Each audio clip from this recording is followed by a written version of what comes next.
Hello, everyone. So this presentation results actually from my master's thesis, which I developed with Limpson Consulting last year, where our goal was to try to understand the financial impact for the owner who decides to develop a project in BIM.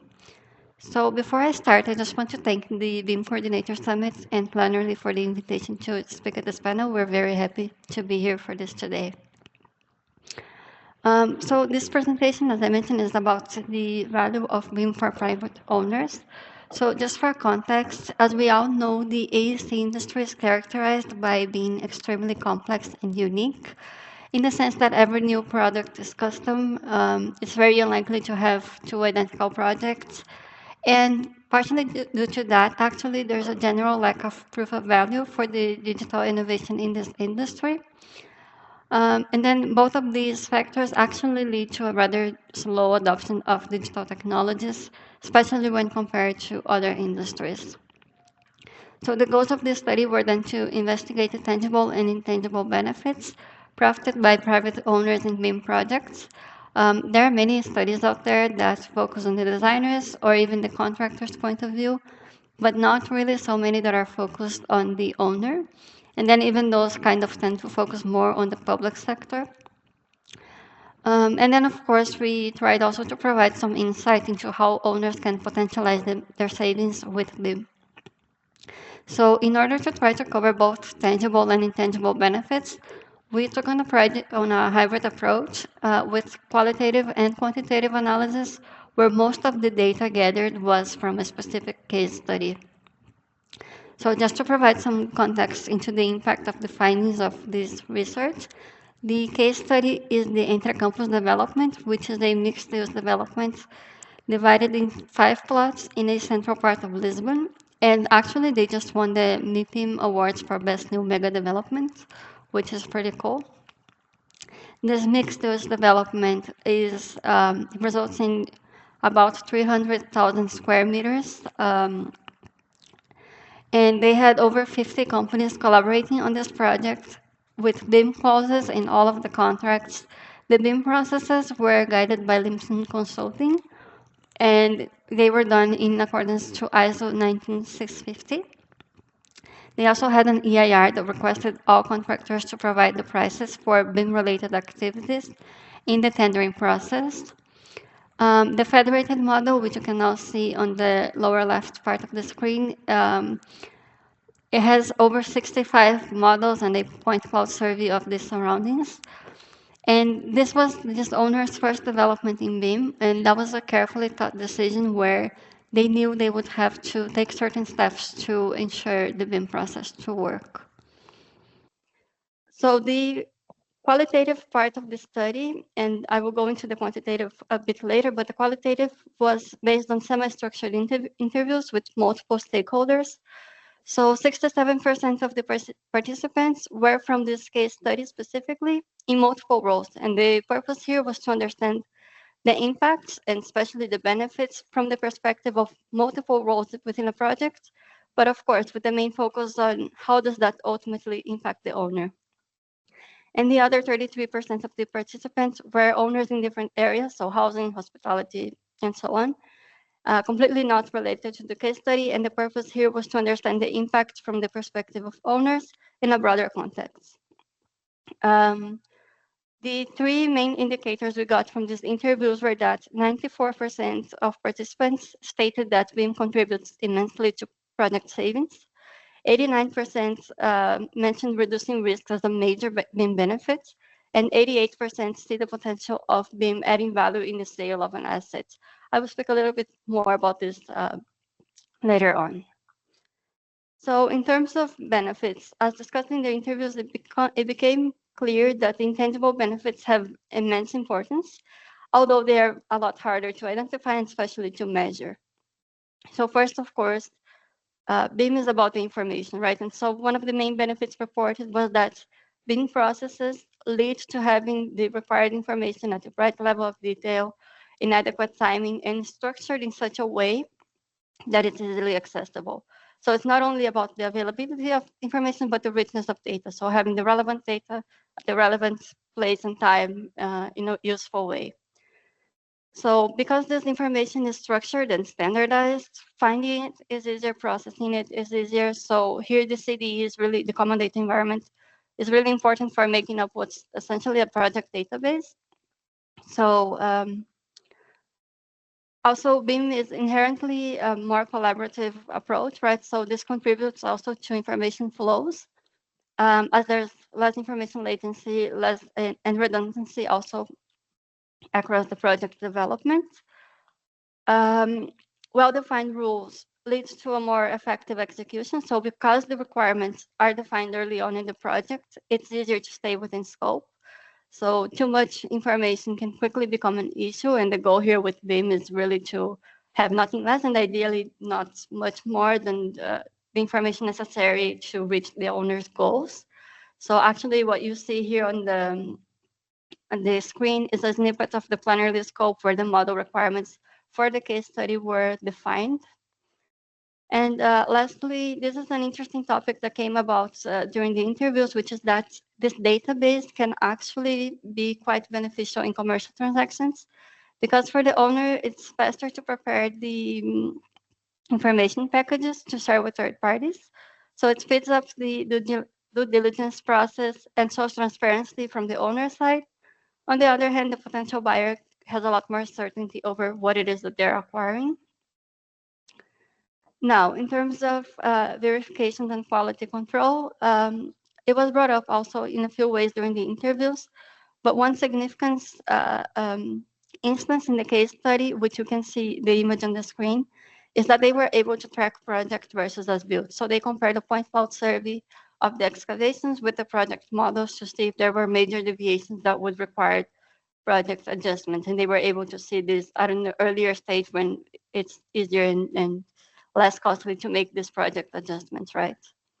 In terms of better project comprehension, first of all, a significant impact is the level of comprehension that people get just almost immediately by looking at the model, right? So being able to access the information contained in it.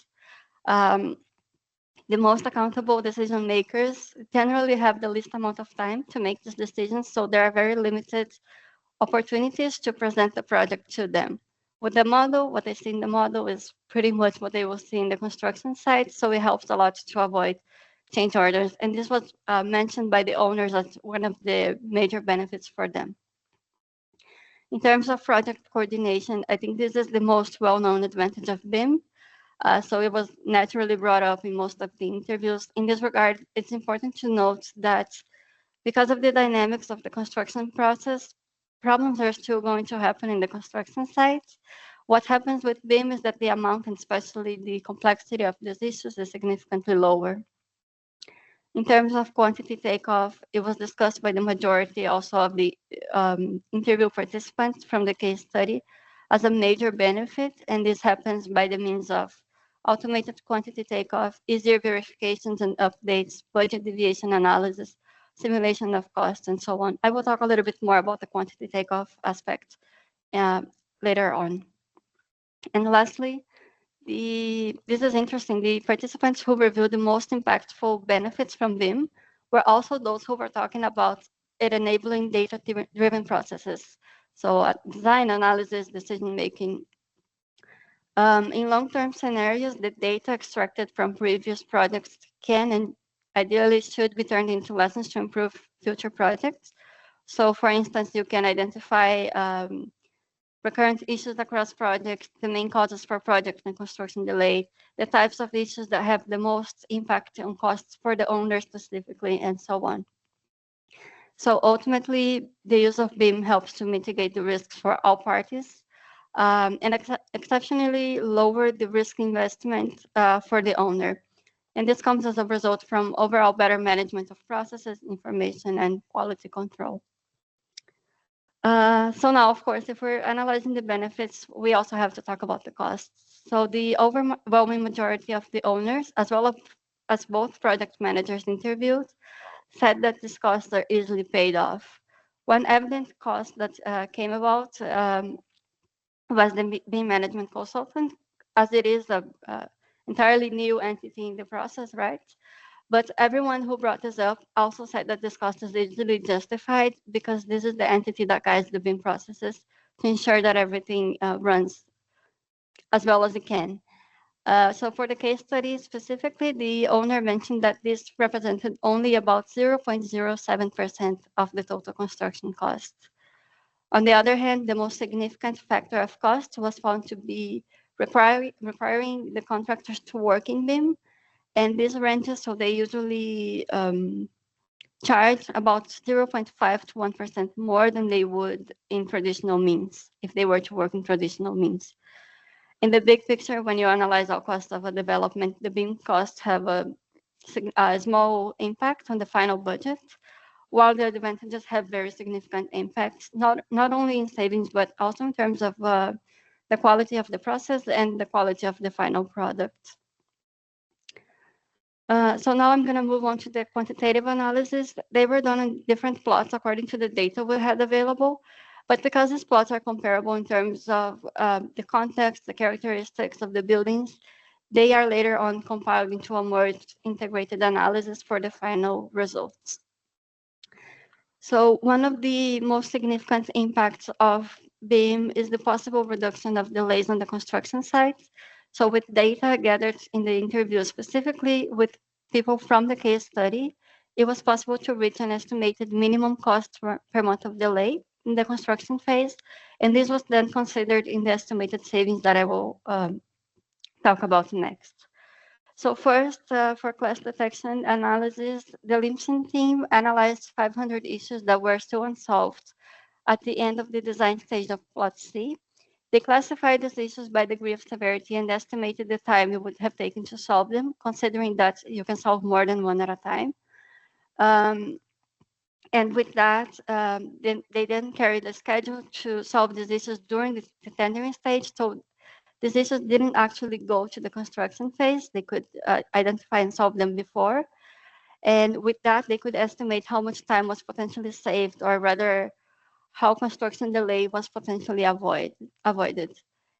So then by applying the estimated costs per month of delay, we could find that at least 4.35% of that plot's total cost, construction cost, was saved by identifying and solving these coordination issues at an early stage.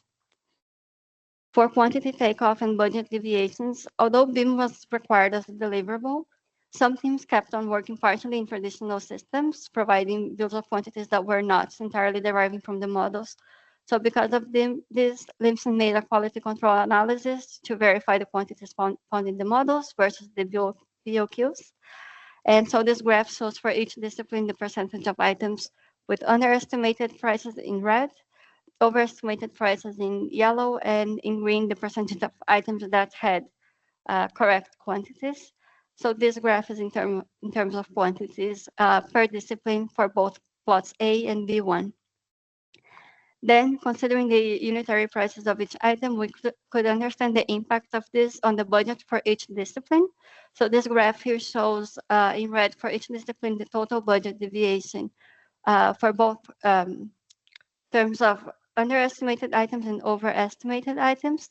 They are both issues, they're not balancing each other out. In the end, both of them represent costs for the owner.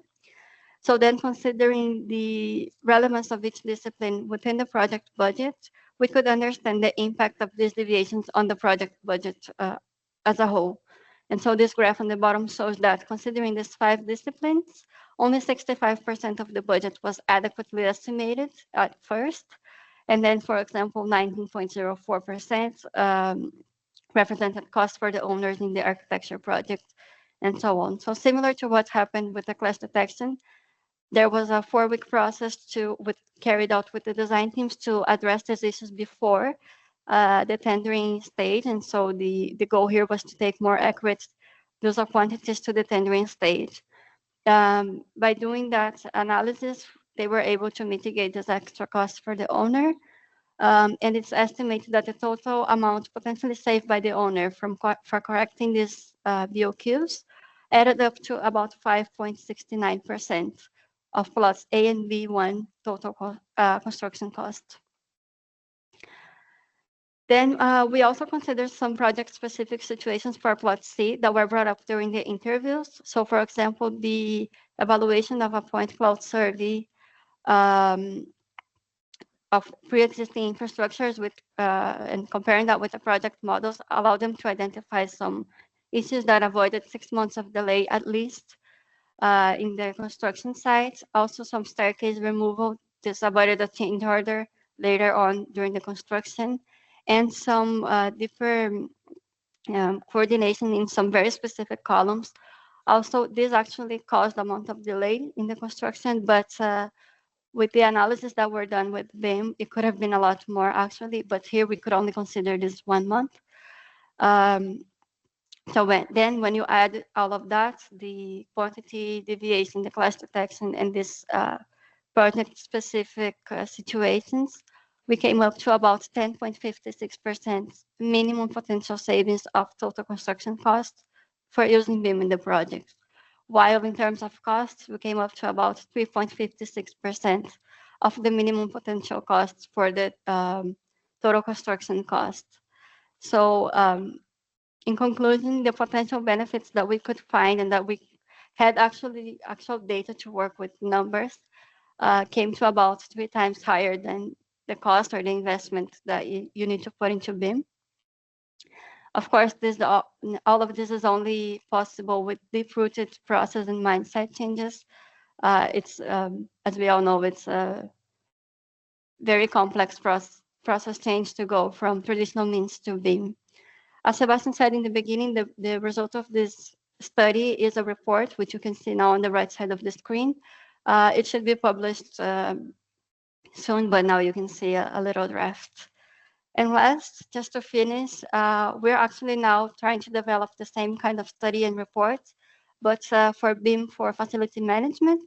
So if you're working on a case with BIM for facility management, and you think it could be a nice case study, please get in touch with this email that you see now on the screen. Yeah, I think that's it. Thank you.